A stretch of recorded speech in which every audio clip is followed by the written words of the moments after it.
वो आज़म खान है, उनके ऊपर क्या हो रहा है और क्यों हो रहा है, उनको हर एक मुसलमान को पता चल गया है मोदी राज में कि उनके साथ क्या हो रहा है। तो क्या ये मान लिया जाए कि आज़म खान को मुस्लिम होने की सज़ा मिल रही है? जी, उत्तर प्रदेश गवर्नमेंट से कि आज़म खान रिहा ना हो और ये यूनिटी टूट जाए। देखिए, मुर्गी चोरी का आरोप, ये आरोप, वो आरोप बहुत बारीकी से पब्लिक डोमेन में अवेलेबल होना चाहिए ना। बहुत बड़ा मसला नहीं है, लेकिन ये लोग मसला बना रहे हैं क्योंकि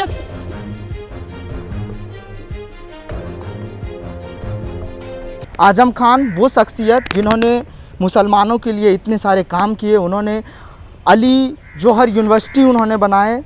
अभी एक मामला अदालत में है, उनको लेकर जो है जमानत भी मिली और दो ऐसे मामले हैं जिनको लेकर उनको जमानत नहीं मिली है, वो अभी सीतापुर जेल में ही बंद रहेंगे। इसी मुद्दे पर बारीकी से बात करने के लिए, सिलसिलेवार तरीके से समझने के लिए अमीना अमीन सुल्ताना हैं जो अधिवक्ता हैं, उनसे हम समझने की कोशिश करेंगे कि वो इसको किस तरह से देखते हैं। बहुत बहुत शुक्रिया हमारे चैनल से बात करने के लिए। Thank you so much. पहला सवाल और महत्वपूर्ण सवाल, आज़म खान को लेकर तरह तरह से टिप्पणी आ रही है, अली जौहर यूनिवर्सिटी को लेकर भी सवाल उठ रहा है, लेकिन आज़म खान वो शख्सियत जिन्होंने वहाँ पर शिक्षा का मंदिर दिया और उन पर इस तरीके से प्रतिक्रिया आना और वो अभी जेल में बंद है, इसको लेकर कैसे देख रहे हैं? ये बिल्कुल एक पॉलिटिकल मामला है। एक्चुअली इसका ये है कि यूपी के इलेक्शन नेक्स्ट 2022 में है, तो अभी जो है आज़म खान एक बहुत बड़ा फैक्टर है। आज़म खान वो फैक्टर है जो पूरे मुस्लिम को कम्युनिटी को यूनाइट करते हैं। तो अगर उनको आप आज़म खान को रोक देंगे तो ये यूनिटी टूट सकती है। तो यही प्रयास किया जा रहा है उत्तर प्रदेश गवर्नमेंट से कि आज़म खान रिहा ना हो और ये यूनिटी टूट जाए, इसीलिए ये कर रहे हैं। एक चीज़ और मैं आपसे समझने की कोशिश करूंगा कि आज़म खान को एक मामले को लेकर जो है जमानत मिली है, क्या है वो मामला, ज़रा बताइए हमारे दर्शकों को। एक्चुअली आज़म खान के बेटे जो अब्दुल्ला आज़म हैं, उनका बर्थ ऑफ डेट का इशू है। उनका स्कूल सर्टिफिकेट पे है 1993 और लेकिन जो बर्थ सर्टिफिकेट पे है वो 1991 है। तो ये लोग उसी बात को लेके दोनों पे केस कर चुके हैं। देखिए, इस केस में मैं ये बोलूँगी, इसमें तो अभी रिहा दे दिया है सुप्रीम कोर्ट ने। ये बहुत बड़ा मसला नहीं है, लेकिन ये लोग मसला बना रहे हैं क्योंकि अगर डेट ऑफ बर्थ मसला है तो नरेंद्र मोदी का आप देखिए, जो उनका जो एजुकेशन क्वालिफिकेशन पे है 1949 का है और जो उन्होंने इलेक्शन एफिडेविट पे दिया हुआ है वो 1950 का दिया हुआ है। ठीक है, तो वो उन्होंने क्यों किया? और अगर उस पर आप देखा जाए तो नरेंद्र मोदी हमारे इंडिया का प्राइम मिनिस्टर है, आज़म खान कोई प्राइम मिनिस्टर या होम मिनिस्टर नहीं है, उससे फ़र्क पड़ता है। नरेंद्र मोदी जो है वो एक वर्ल्ड को, इंडिया को रिप्रेजेंट करता है। उनका ये सारी चीज़ें बहुत बारीकी से पब्लिक डोमेन में अवेलेबल होना चाहिए ना। उन्होंने BA MA पास किया, उसका कोई डिटेल्स नहीं है, बस उन्होंने सर्टिफिकेट ला के रख दिया। आप ही बताइए, अगर हम इंटरव्यू देने के लिए कहीं पे जाएंगे किसी जॉब पे और जाके मैंने बोल दिया कि भाई मैं तो दिल्ली यूनिवर्सिटी से पास आउट होके आई हूँ, लेकिन आप दिल्ली यूनिवर्सिटी को पूछ नहीं सकते हो कि मैं पास आउट आई हूँ, मेरे डिटेल्स आप नहीं पूछ सकते हो, तो ये चलेगा क्या? हमारे लिए तो ये नहीं चलेगा, दूसरों के लिए नहीं चल रहा है, लेकिन आपके मोदी जी के लिए ये चल रहा है। 71 RTI फाइल किए गए हैं। मामले कितने दर्ज है आज़म खान पर, वो बताइए। वो मामले तो है 91 केसेस 1982 से उनके अगेंस्ट में 91 मामले उनके अगेंस्ट दर्ज है आज़म खान के अगेंस्ट, और उनके बेटे के अगेंस्ट 44 केसेस दर्ज है।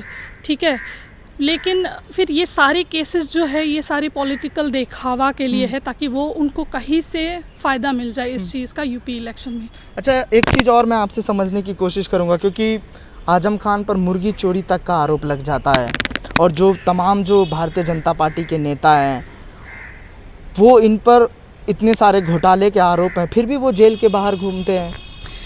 देखिए, मुर्गी चोरी का आरोप, ये आरोप, वो आरोप, ये उनको एक तो मतलब उनको डिफेम करने के लिए और कहीं से भी मतलब केसेस बढ़ते जाए और वो सलाखों के पीछे रहे। ठीक है, वरना जो योगी आदित्यनाथ के ऊपर जो केस अभी चल रहा है, ठीक है, जो मतलब उन्होंने जो मुस्लिम्स के रिगार्डिंग बोला था कि वो एक हिंदू को लेके जाएंगे तो हम 100 हिंदू लेके जाएंगे, वो एक मुस्लिम है, एक हिंदू को मारेंगे तो हम 100 मुसलमानों को मारेंगे। तो ये सारी बहुत बड़ी वो है, ये इंटरनेशनल लेवल तक गई है, लेकिन इन सब के ऊपर तो कोई केस नहीं है। तो आज़म खान के ऊपर कभी मुर्गी चोरी, कभी ये पेंसिल चोरी, पेन चोरी, ये कुछ भी करके देंगे।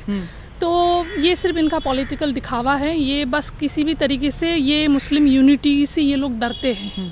तो क्या ये मान लिया जाए कि आजम खान को मुस्लिम होने की सज़ा मिल रही है? जी, इस दुनिया में, इस इंडिया में जो है आजकल तो यही देखा जा रहा है कि आप मुस्लिम हो तो आपको सज़ा मिलेगी, आप मुस्लिम होने की। ठीक है, जिस पे भी आपका बस चल जाए उस पे आप बस अपना चला रहे हो। अली जौहर यूनिवर्सिटी को लेकर भी बातें सामने आ रही है। उनका जो गेट है, कहा जा रहा है कि वो सरकारी ज़मीन में बना हुआ है। एक शिक्षा का जो जिसे मंदिर कहा जाता है, उसका गेट तोड़ना किस हद तक सही है?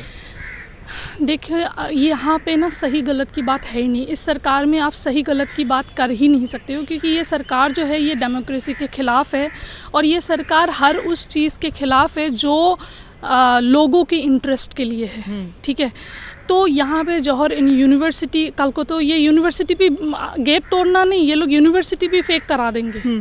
ठीक है, लेकिन कोर्ट ने तो पाबंदी लगाई है, अभी स्टे लगवा दिया है, आप कर नहीं सकते हो। कोर्ट ने जी, लगा दिया। स्टे लगा दिया है। तो बस यही बात है कि ये लोग कोशिश कर रहे हैं कि कुछ भी हो, कोई भी हो, ये मुस्लिम यूनिटी तोड़ना चाहते हैं। तो इसी तोड़ने की वजह से ये लोग ये हरकत कर रहे हैं। अगर 2022 के चुनाव से पहले आजम खान जेल से बाहर नहीं निकलते हैं, समाजवादी पार्टी को कितना नुकसान होगा?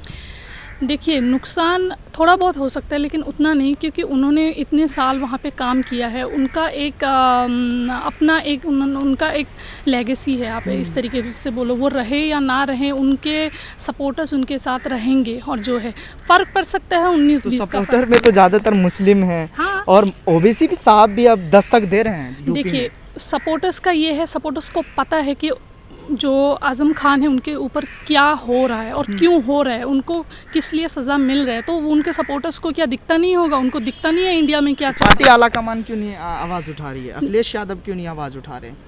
देखिए, अखिलेश यादव अभी मुद्दा अभी चल रहा है, तो शायद वो भी कुछ उनके पीछे भी कुछ ना कुछ होगा। तो वो उनका अपना मैंडेट है। और रही बात ओवैसी साहब का, तो ओवैसी साहब इस इलेक्शन में 19-20 का फ़र्क करेंगे, 5 to 10% वोट लेके जाएंगे, लेकिन उससे ज़्यादा नहीं होगा, क्योंकि वो खुद तो नहीं लड़ रहे हैं। बीजेपी को फिर फ़ायदा पहुंचा रहे हैं। अगर मुस्लिम का चाहे वो मुरादाबाद में अगर वो अपना जनसभा करते हैं, रामपुर में आकर के जनसभा करते हैं, तो साफ ही सारा मुस्लिम वोट पर है। देखिए, ये तो साफ है कि वो बीजेपी को, वो खुद पर्सनली क्या सपोर्ट करते हैं या नहीं करते, मैं उस पर कमेंट नहीं करूँगी।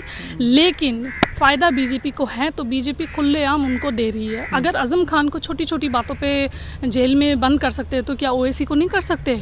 लेकिन ओवैसी को रामपुर में तो बिल्कुल खुलेआम फ्री दिया जा रहा है कि आप रैली करो, आप प्रोटेस्ट करो, ये करो, वो करो, आप इंटरव्यूज़ दो। लेकिन आज़म खान को बंद करके रखा है। तो ये कहीं ना कहीं पे मैं नहीं जानती और ना तो मैं इस पे कमेंट करना चाहूँगी कि ओवैसी साहब जो है वो डायरेक्टली इन्वॉल्व है इस गठबंधन में बीजेपी के साथ, लेकिन इनडायरेक्टली किसी ना किसी को फ़ायदा हो रहा है। और जो इल्ज़ाम लग रहा है वो सही मान लिया जाए। हाँ, इनडायरेक्टली मैं बोल सकती हूँ कि हाँ सही है, क्योंकि आप प्रूफ नहीं कर सकती हो कि आप बिल्कुल सही हो। इसीलिए आखिर में क्या कहेंगे, अगर आजम खान बाहर आकर के निकलते हैं और जो दबदबा है, जो आपने बातचीत के दौरान जिक्र किया कि जो मुस्लिम वहाँ के वोट हैं वो समझ रहे हैं कि आजम खान के साथ क्या हो रहा है, उर्दू नाम होने की वजह से उनको सज़ा मिल रही है। इस इंडिया में, हमारे भारत देश में हर एक मुसलमान को पता चल गया है मोदी राज में कि उनके साथ क्या हो रहा है और क्या नहीं, चाहे वो बोले और चाहे वो ना बोले। तो आज़म खान यूपी में है, मैं तो पूरी इंडिया की बात कर रही हूँ, लेकिन आज़म खान यूपी में उसमें उनका कॉन्स्टिट्यूंसी में है। तो वहाँ पे क्या उनको पता नहीं चल रहा होगा कि उनको क्यों बंद करके रखा है? सबको पता है।